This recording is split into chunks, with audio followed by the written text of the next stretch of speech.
7 days before the wedding, I stood outside the banquet hall, watching my fiancée Margarita exchange vows with her first love, Simon, heir to a multinational corporation, looked at me with a frail, almost theatrical expression. "Sorry," he said. "The doctor says I have less than 3 months to live. Could you please let me fulfill this small wish in my final days?"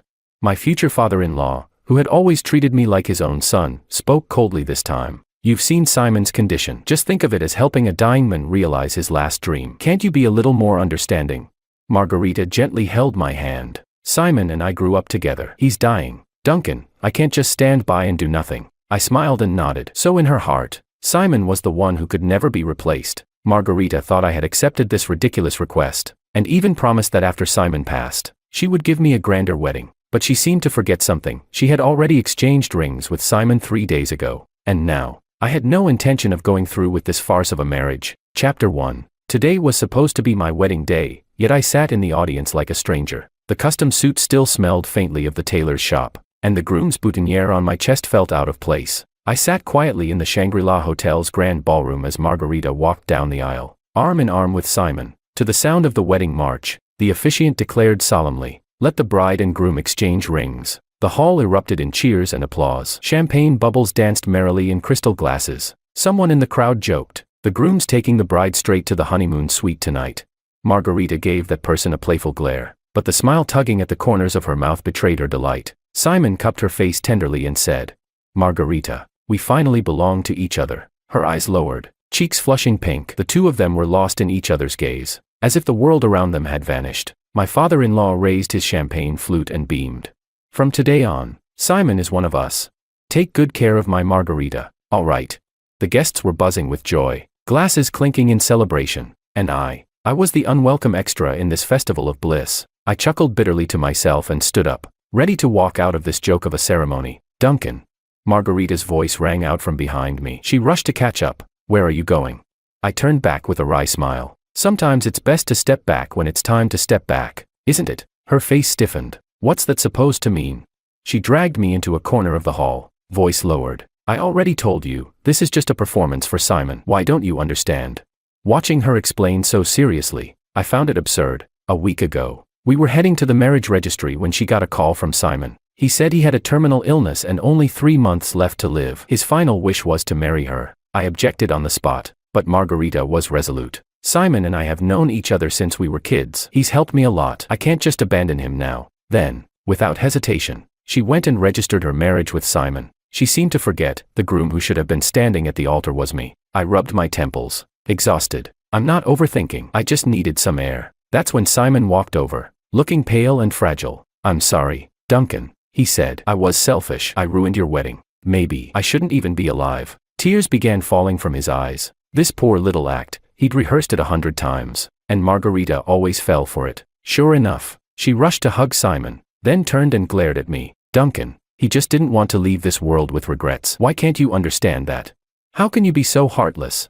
I'd seen this scene play out too many times. Ever since Simon fell ill, everything he did was justified, and I was always the insensitive villain. I didn't argue anymore. I simply nodded. "You're right. I'm the one being unreasonable." Chapter 2. At that moment, Simon suddenly walked up to me, as if he wanted to whisper something. He leaned in very close, but suddenly his ankle twisted and he collapsed. Anyone with eyes could tell this was a carefully staged performance, but Margarita seemed like a different person. In front of all the guests, she questioned me with a tone I barely recognized. "What are you waiting for? Apologize to Simon right now."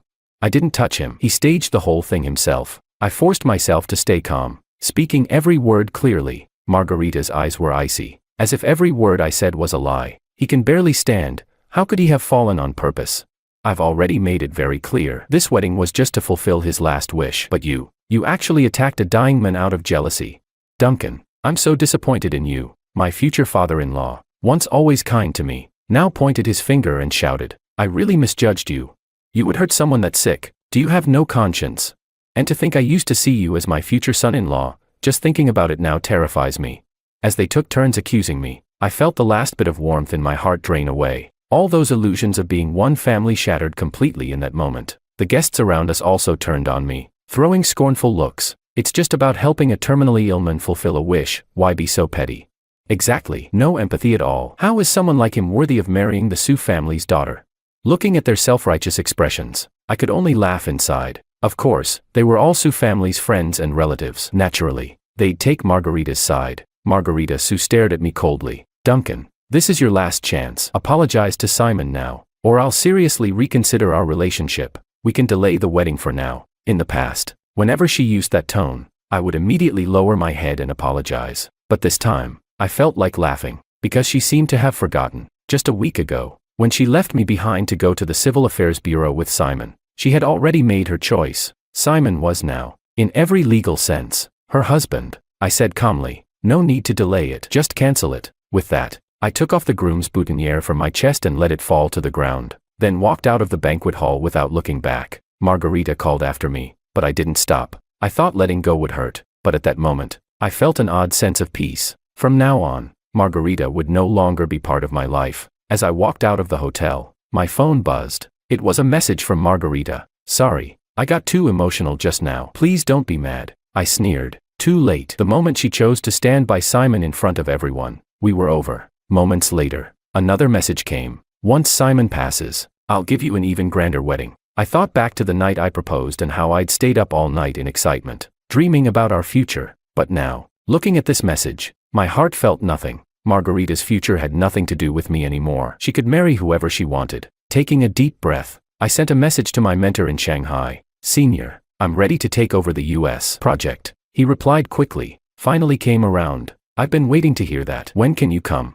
Anytime. Perfect. The project team meets in 3 days. Come straight over. I agreed without hesitation. I had once given up the opportunity to work in the US for Margarita. Looking back now, it was incredibly foolish. My mentor scheduled a meeting the day after tomorrow to go over the details and to throw me a farewell dinner. After the call, I took a cab home to pack my things. But as I opened the door, I saw Simon lazily sprawled across my leather sofa, surrounded by imported snacks. My future father-in-law sat beside him, smiling as he peeled cherries. Here, Simon, try these. They're air-shipped from Chile. I frowned. Why is he here?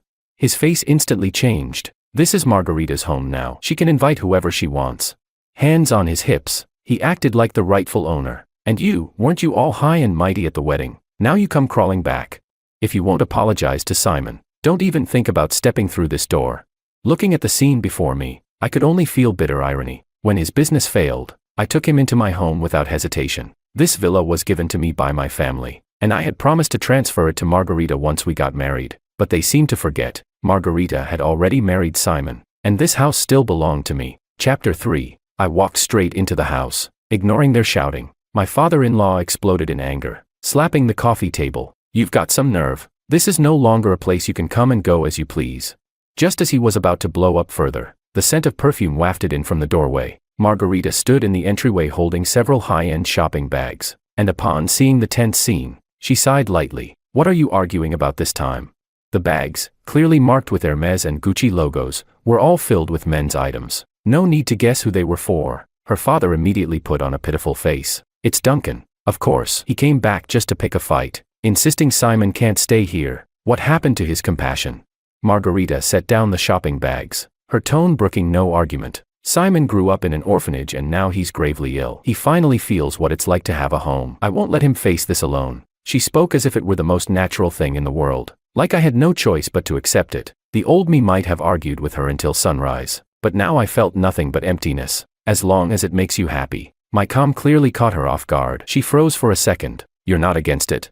What's there to oppose? I let out a soft laugh. Since this relationship was already over, it didn't matter who she lived with, except this villa soon wouldn't belong to them anymore. Back in the master bedroom, I started packing my luggage. The room was filled with memories. Photos of us under the Eiffel Tower, shells from the Maldives, the scarf she had knitted for me by hand. The most eye-catching item was a crystal music box on the desk, the one we bought in Vienna after a Mozart concert. Once, all of this had been priceless. Now, it was all just ironic. I swept everything into cardboard boxes. Margarita pushed the door open. When she saw me packing the music box, her expression changed dramatically. You're throwing that away too? That's from the Golden Hall. Let the past stay in the past. Without even lifting my head, I continued packing. She bit her lip, her tone softening. If you're upset about Simon, we can talk about it. I'll have him move somewhere else. All right.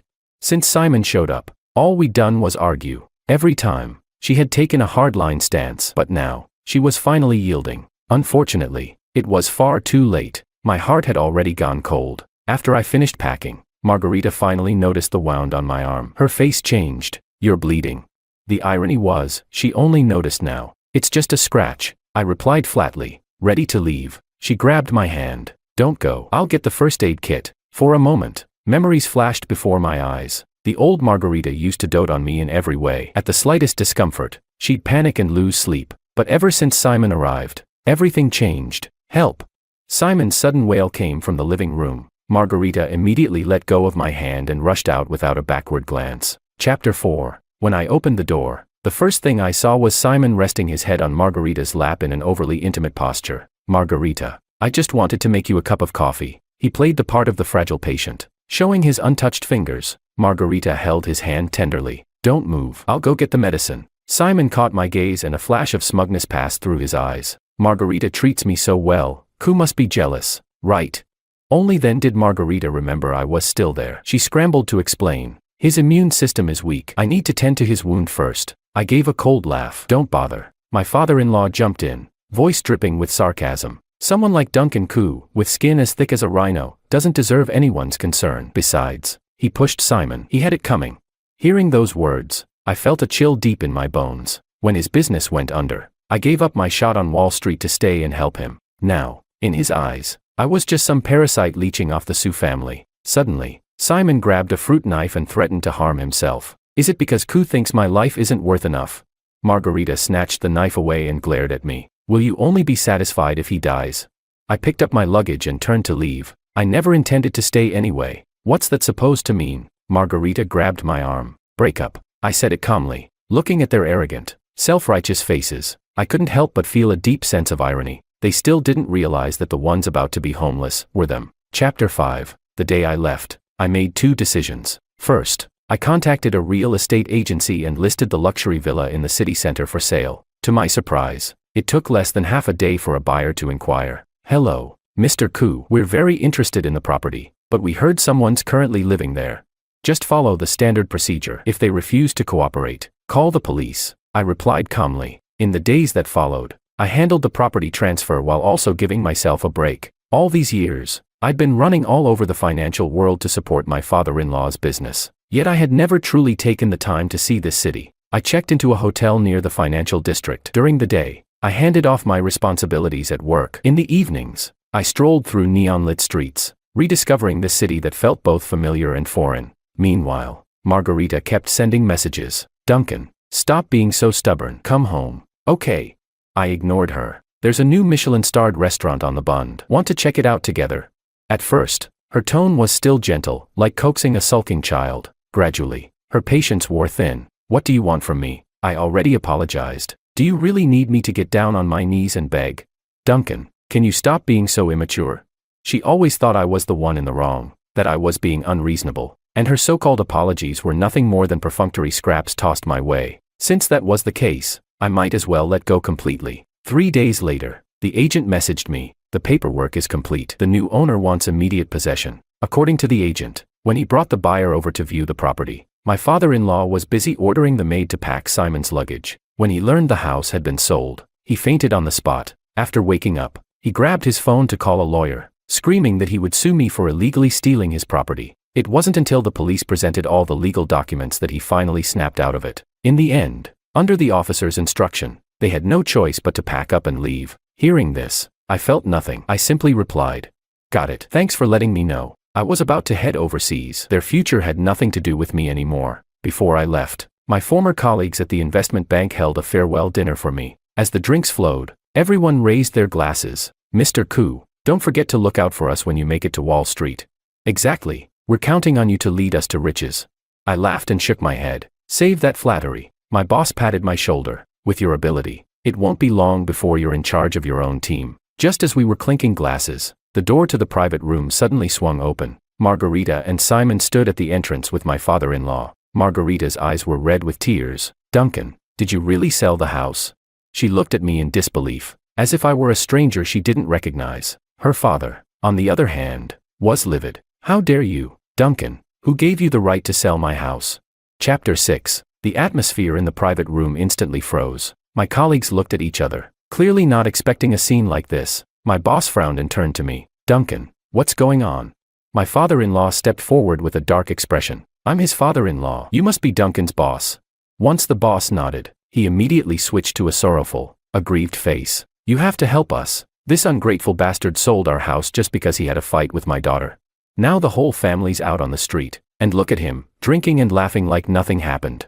Simon chimed in at just the right moment. Mr. Koo, I know you hate me, but this is going too far. You can't take revenge on Margarita's whole family. That house belongs to the Sue family. What you did is illegal. My father-in-law seized the moment to report me to my boss. You see what kind of person he is. Vicious, petty, and vengeful. It's better to fire someone like him now before he brings real trouble to your company. My boss looked back at me, frowning deeply. Duncan, explain. I let out a cold laugh. Simple. I'm heading to the U.S., so I sold my house. Is there a problem with that? Bullshit. My father-in-law jumped like a cat with its tail stepped on. That house clearly belongs to the Sue family. You're a fraud. I'm calling the police right now. As he pulled out his phone, he began shouting at the top of his lungs. Where's the justice? We treated you well, and this is how you repay us. You throw us out on the street, don't you feel a shred of guilt? His scene drew a crowd from the restaurant hallway. People began pointing and whispering. What a heartless guy, kicking his father-in-law out of the house. People these days, no morals at all. Seeing everyone siding with him only encouraged my father-in-law further. Duncan, I demand you return that house to us, or I'll make sure you're blacklisted from the entire financial industry. I calmly pulled the property deed from my briefcase. You say this house belongs to the Sue family, do you have any proof? He puffed up with righteous indignation. You said it yourself. You promised to transfer the house to Margarita after registering your marriage. Margarita's face turned ghostly pale. Her father, still oblivious, urged her on. Margarita, bring out the deed. She stammered. Dad, about that. I flipped to the key page of the deed. No need to look. The deed's right here. See for yourself, whose name is on it. People leaned in to look, and murmurs rippled through the crowd. So the house was his all along. Didn't the old man just say it was theirs? My father-in-law's face darkened to a frightening shade. No way. You said you were going to give it to Margarita. I smirked. Yes, but only after we got married. Why don't you ask your precious daughter, did she ever marry me? Chapter 7. It was like lightning had struck my father-in-law. He stumbled back 2 steps, glaring at Margarita. You didn't marry Duncan. Margarita kept her head down, silent. Simon quickly stepped up to support the staggering man. Dad, Margarita finally spoke. That day Simon said he didn't have long to live. His last wish was to marry me. I gave in and went to the Civil Affairs Bureau with him. Then we got caught up in planning the wedding. I just didn't get a chance to tell you. My father-in-law's face turned white as a sheet. Absurd. Absolutely ridiculous. Only now did I realize, he had assumed I was already legally married to Margarita and that Simon's role was just for show. He thought I was firmly tied down, so he dared to treat me with such arrogance. He never expected that his own daughter would deal him the biggest blow. Everyone in the private room had now pieced the story together. Some were amused. Others cast me sympathetic looks. My father-in-law made a complete 180, forcing a smile. Oh, so that's what happened. Silly me. What a big misunderstanding. He walked toward me enthusiastically. Duncan, it's all my fault. You're the bigger person here. Don't hold this against me. I stepped back with a cold smile. I knew full well, he wasn't remorseful. He was just scared of losing that multi-million-dollar villa. If I really had transferred the house to Margarita, he would have been singing a completely different tune. He tried to approach again, but I avoided him, unbothered. He kept smiling. Duncan, come on, young people argue. That's normal. Let's forgive Margarita this one time. We're family, aren't we? No need to blow things up like this. I pulled out my household registration booklet and flipped to my personal info. Mr. Sue, please take a good look. My marital status is unmarried. We are not family. He was completely speechless, but didn't dare explode. Without that house, they couldn't even afford to stay in the city center. He turned around and glared viciously at Margarita. What are you waiting for? Apologize to Duncan. Margarita bit her lip, hesitating. Seeing this, Simon tried to repeat his old trick. Uncle, it's all my fault. I'll leave right away, so Mr. Koo and Margarita can get back together. But the man who had just treated him like a son now sneered coldly. So you do know it's your fault? If it weren't for you insisting on a wedding, would our family be in this mess? Get out. Get out of my sight right now. Chapter 8. Simon's face turned pale instantly. He hadn't expected my father-in-law to say something like that. Having lost his parents at a young age and plagued by poor health, he had always relied on Margarita's financial support. If he left her, he wouldn't even have a place to sleep tonight. Faced with a man whose loyalty flipped faster than a page in a book, Simon could only lower his head in silence. I watched the whole circus coldly and waved my hand, growing impatient. The show's over. Please leave and stop disturbing our dinner. A flash of displeasure crossed Margarita's eyes. Duncan, even if things are strained between us, you shouldn't speak to my father that way. I gave a mocking smile. And who are you to lecture me, miss? Margarita froze. Back then, I used to yield to her on everything. I had never spoken to her in such a cold, detached tone. Now, the way I looked at her was as if she were a stranger. Her eyes filled with tears. Duncan, do you really have to be this ruthless?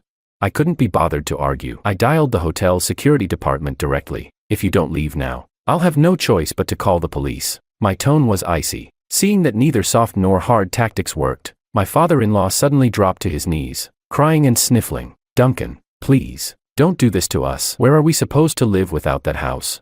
Wherever. It's none of my concern. Now please leave. We're in the middle of a work discussion. I shut the private room door without emotion. Outside, I could hear him cursing, saying I had no respect for elders or humanity. Soon after, hotel security arrived and removed all three of them from the premises. I had given them a chance to leave with dignity. They chose not to take it. The room returned to peace, but the meal had already lost its taste. Chairman Wang gave me an awkward look. I didn't expect that kind of drama from your family. My other colleagues chimed in sympathetically. That old man's unbelievable. Lived all those years for nothing. Yeah, Mr. Koo gave them everything, and this is how they repay him. Don't take it to heart, Mr. Koo. You're about to start fresh in a new city anyway. A warmth rose in my chest. These colleagues, mere acquaintances, could show such basic empathy. Yet the men I nearly called family, and the woman I once loved, stabbed me again and again. I lifted my glass and downed it in one go. What's done is done. From now on, I'll leave it all behind and focus on my career. Chairman Wang patted my shoulder.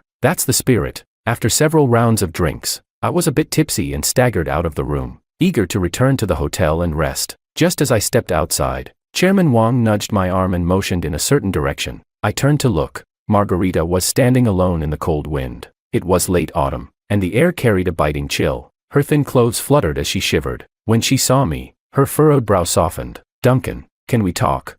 Her voice was gentle and cautious. I braced against the haze of alcohol. What is it? Maybe it was my coldness that struck a nerve. Her eyes reddened again. Duncan, do you really have to talk to me like that? Chapter 9. Once, in my eyes, Margarita was the brightest star in the sky, and I was willing to be the sword-bearing guardian who protected her light. I tiptoed around her every emotion, terrified she might feel even the slightest grievance. But now, Margarita could sense that the Duncan who once gave in to her unconditionally was slowly drifting away. That loss of control left her anxious and afraid, so afraid that she waited out in the cold night for an hour just to see me. Duncan, my dad's been in poor health lately. That's why he got so emotional. Please don't take it to heart. I listened to her words and found them utterly ridiculous. So because he's unwell, that gives him the right to trample on my dignity and hurl endless insults.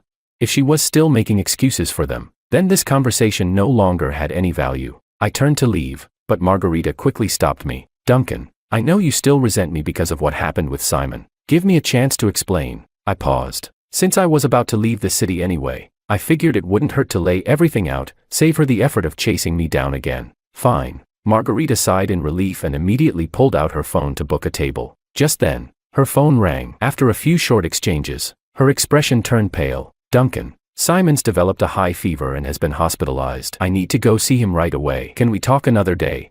Before the words were fully out, she had already flagged down a taxi and left without looking back. I stood there, watching the taillights disappear into the night, a bitter smile tugging at my lips. Ever since Simon fell ill, the moment anything happened to him, Margarita would drop everything and run to him, without hesitation. Maybe Margarita did love me, but in her life, I would never come first, and if that's the case, letting go is the best choice. The sky above was dark and heavy, as though rain was near. Cold wind, heavy with dampness, slapped against my face. I pulled my coat tighter around me and turned back toward the hotel. The next morning, I boarded a flight out of the city where I had spent nearly a decade of my life, leaving everything behind in the clouds below. I poured myself into work. With Chairman Wang's support, I quickly gained a foothold in the new branch office and closed several major deals. The company thrived, and I was soon promoted ahead of schedule to vice president. During this time, Margarita kept messaging me. First came photos of Simon lying in a hospital bed. He looked gaunt and barely human, cheekbones sharp,